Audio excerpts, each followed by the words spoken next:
Welcome to The Savvy Scribe, a podcast for freelance healthcare and medical writers who want to start or grow their business.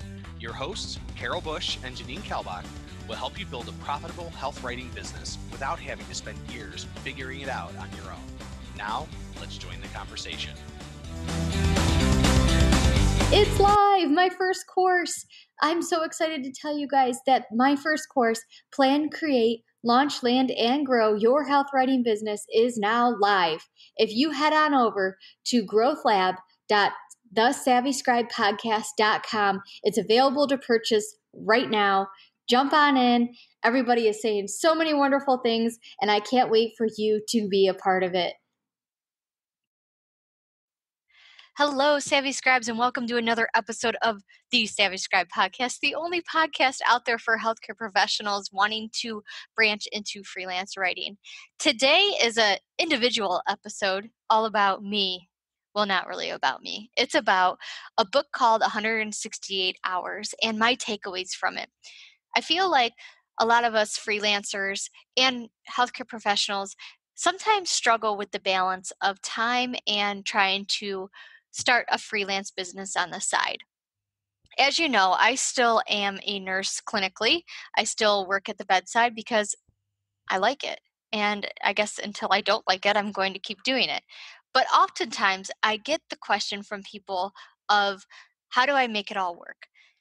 Well, I have covered in the past episodes how I make it all work in different ways.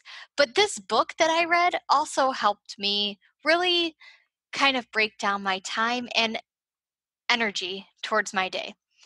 One of the biggest words I used for this year is intention. And I wanted to be intentional with my time and what I'm doing with that time. So this book also helped me with that. So starting off with the title 168 Hours, all of us have 168 hours in a 7-day week. And that's what Laura, the author, Laura Vanderkam, wanted to really establish, is that we all have the same amount of time. So to say we don't have enough time truly is because we aren't using those hours the way we need to. I really liked, because I sometimes feel scattered in my day. And if I don't plan my day, I can lose my day. You ever have one of those days where you work, and then you're like, what did I end up doing today? It's probably because you didn't start off with a good plan. So to start off with a good plan, what I usually do is do what I call a brain dump first. And for example, this past week, I pulled my notes from my recent brain dump. Don't laugh. It makes sense to me. Here we go. It says, cat food, milk, article for client, finished research draft, kids, dance, and martial arts, my Y classes, my work deadlines, working this weekend, webinar, something I can't read, course, podcast, categorize it, prioritize it. So to me, that meant something when I made up my plan for the week. But it really, doing a brain dump, you guys, just gets all that stuff out of there. So in a little summary of what a lot of that meant, had to do with my kids, my household. I needed cat food and milk for sure. Oh, I know what that thing I couldn't read was. It was dinners. So, planning the dinners for the week, and my work deadlines as in the hospital, my freelance deadlines. And then I was working in staffing at bedside this weekend to remind myself for when I start planning my day and week. So before I ever start planning my week, this is what I do. Then I start categorizing it and prioritizing it. So categorizing, like I said, I just broke it down for you. And then I prioritize, like, what do I need to do this week to make sure that I'm meeting those deadlines? So if I have an article due on Tuesday, I better get moving on it Sunday or Monday if I haven't already. The other thing the book does is really helps you break down your core competencies, which it makes me think about work. Core competencies makes me think about like my nursing job and the work we have to do for our core competencies training for the hospital each year. But really it's what are you good at, basically, and what do you enjoy doing. So first, think about what you're good at. Just because you can do everything doesn't mean you should do everything. Personally, I I think I'm a pretty good housekeeper in my house. I think I do a really good job cleaning it. I also think I'm good at like organizing stuff in my house. But it takes me a lot of time to do that, as I'm sure it does for you. So part of that is just because I like doing it doesn't mean I should always be doing it. So I have outsourced that, and that's what she tries to get you to do, is start to outsource things that don't make sense to your core competency in life or what you want to be intentional about. So this year, like I said, my big word was intention. So I want to be intentional with my time with my children. So I'm not going to be cleaning my house when I want to spend some time with my children.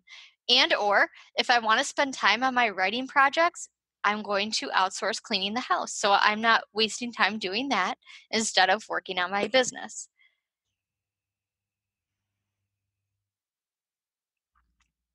So a takeaway from this is take a look at what you are doing in life, from your job to your household to your freelance job. What are some things in your job you can let go of? Do you not delegate enough to your nurse aides? You probably don't. What else in your job can you make a little bit easier? For example, if you know you have an admission coming, maybe set up the room, but don't individually go look for everything. Come back with one big, pile of stuff. In your freelance job, maybe you have that one client that you just can't stand. Start looking for another client to back up that one and fade that other one out. Maybe you don't like that outlining part of your writing process. You can outsource that kind of stuff to somebody else who's a content writer. Maybe in your house, again, cleaning is just one of them, but maybe you don't like cooking. Maybe you could start getting those meals delivered to your house. Or my favorite thing, Instacart for my groceries to be delivered, or Walmart grocery pickup. I love both of those. You guys have heard me talk about that before. But look in your life at things that you're wasting time on. The other big thing, and I think this is so important, is when our brains are tired, we need to let them rest. Sleep, as we know, is so important to help reset our bodies into a different kind of mode for the next day to be rejuvenated, and it helps everything just kind of shut down and relax. So if you're not getting enough sleep, it's likely because you're doing this mindless stuff in the evening. How many of you surf the TV looking for something to watch, mindlessly scroll on Facebook when you could just be sleeping? Maybe just go to bed. And I know sometimes we're not winded down if we had a long shift or something, we're just adrenaline crazy, but do something like take a warm shower or, whatever, read a book. Try not to go on a tablet, but try to just read a book to calm your mind. We all know that Americans don't get enough sleep. And doing these mindless things isn't going to advance you in anything in life. The other thing I liked about this book was because I was being intentional with my time, I made like a ideal week calendar. And as you guys know, being nurses or healthcare providers, our schedules are sometimes very, very crazy. We don't technically know what days of the week we're working. And, a lot of us have those holiday and weekend commitments. So I actually have 2 ideal work week calendars because I work every other weekend, and at least those days I know, right? I know I work every other weekend, but those other days can be scattered, as we all know. So I make an ideal work week calendar, meaning the days I work, I do some things in the morning for my business, and then the rest of the days are off. The other days I have off, I pick one day at the beginning of the week and one day towards the end of the week, and those are my laundry days. I throw all my laundry in. Again, that's something you can outsource as well. So make an ideal work week because then you can get your time back. You know what is expected of you that day.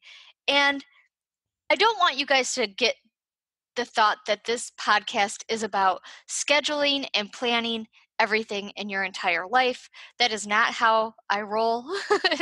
It's just to make your life more fulfilled and feel a sense of accomplishment at the end of your days. So if you have free time on your calendar, great. Do something with it. Go do something that makes you happy. Is that taking a walk? Is that getting a massage or going to get your nails done or something like that. Why not take advantage of the things that make your life happy? And scheduling your life a little bit can give you those opportunities to know when that time is free. Personally, with my kids, I love my kids. I love everything to do with them. And I know these times are short and they are going to grow up faster than I want them to. So I need to know when I'm free with them and when their activities are, so that when we have downtime, I can make myself intentional in that downtime and not check my email and not respond to clients and block off my calendar so that I don't have client phone calls. I hope you guys liked this takeaway, and I hope you go get her book. I'm going to link it in the show notes because I think she's a very inspirational person to me. She also has her own podcast, too, that I will link in the show notes. But for now, as I always say, go get your right on. Take care. Do you guys love what you're hearing? Why don't you join me in our group on Facebook? It's a closed group for those that have to answer questions and get in, but it's the Savvy Scribe Collective over on Facebook. You can visit our website, www.thesavvyscribepodcast.com, to also get a link. That's a wrap for today's episode of The Savvy Scribe. Thank you so much for listening. If you enjoyed today's show, we'd love for you to subscribe and leave a review on iTunes or your favorite podcast app. Until next time.